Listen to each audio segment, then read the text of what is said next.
నల్లమల సాగర్ పై తెలంగాణ ప్రభుత్వం పిటిషన్ను ఉపసంహరించుకుంది. నల్లమల సాగర్ వ్యవహారంపై సివిల్ సూట్ దాఖలు చేసుకోవాలని తెలంగాణ ప్రభుత్వానికి సుప్రీం ధర్మాసనం సూచించింది. అయితే తమ రిట్ పిటిషన్ను కూడా విచారణ అర్హమేనని తెలంగాణ తరపు న్యాయవాది అభిషేక్ మను సింఘ్వి సుప్రీంకోర్టు దృష్టికి తీసుకువెళ్లారు.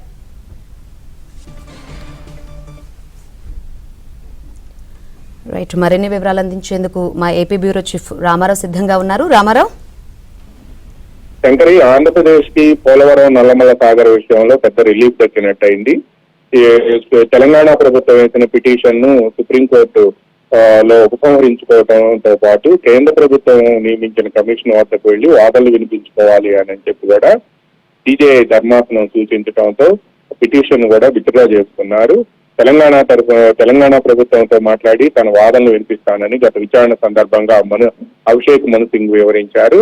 అయితే పోలవరం నల్లమల సాగర్ కి సంబంధించి గతంలో బనగచర్ల, ఇప్పుడు నల్లమల సాగర్ ప్రాజెక్టుకి సంబంధించి రాష్ట్ర ప్రభుత్వం కేవలం డిపిఆర్ మాత్రమే రూపొందించే పనిలో ఉంది అనేది కూడా జలవనరుల శాఖ వర్గాలు చెప్తూ ఉన్నాయి.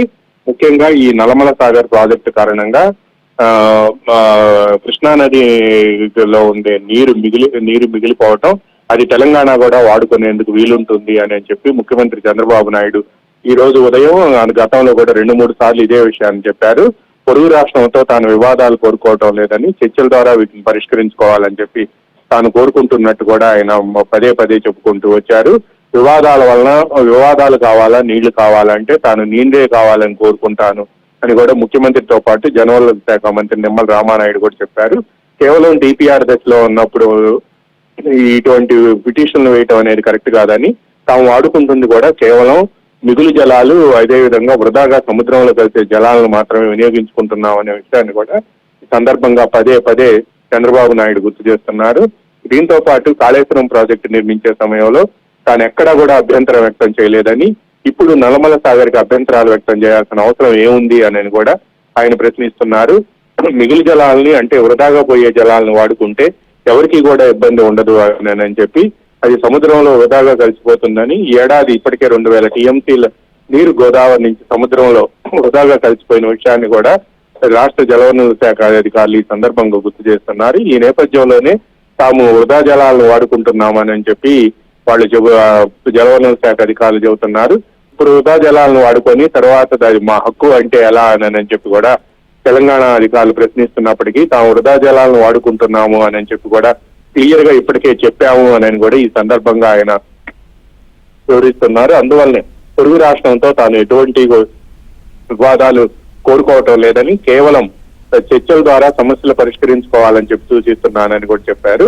దీనివల్ల ఈ గోదావరి జలాలను అక్కడ నల్లమల సాగర్ వరకు తరలించడం వల్ల కృష్ణానది నీటి వాడకం, అంటే కృష్ణా జలాల వాడకం అనేది గుంటూరు, ప్రకాశం, అదేవిధంగా రాయలసీమ ప్రాంతాల్లో కూడా వాడకం తగ్గుతుందని, దీనివల్ల ఉమ్మడి ప్రాజెక్టులుగా ఉన్న శ్రీశైలం కానీ లేకపోతే నాగార్జున సాగర్ కానీ ఈ రెండిట్లో కూడా తెలంగాణ కూడా నీళ్లు డ్రా చేసుకుంటున్నప్పుడు తెలంగాణ ఈ నీటిని ఎక్కువగా వాడుకునే అవకాశం ఉంటుంది అని కూడా చెప్పారు.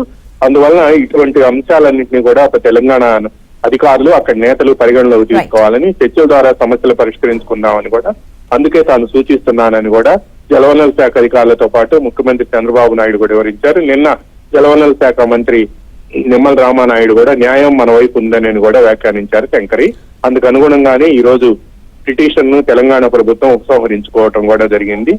సుప్రీంకోర్టు కూడా మీరు కేంద్ర ప్రభుత్వం నియమించిన కమిషన్ వద్దకు వెళ్లి అక్కడ మీ వాదనలు వినిపించాలని కూడా సుప్రీంకోర్టు కూడా సూచించింది. Shankari, right, thank you Ramarao.